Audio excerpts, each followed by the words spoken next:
Դա երևի մեր ազգի ամենաբարդ հարցն է։ Մենք թույլ, անկարող իշխանության շնորհիվ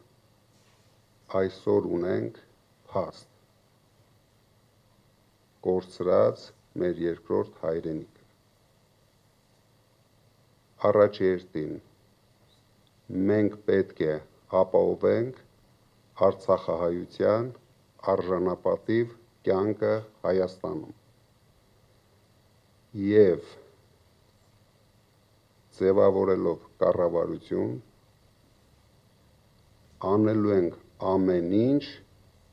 արցախահայության անվտանգ վերադարձը Արցախ։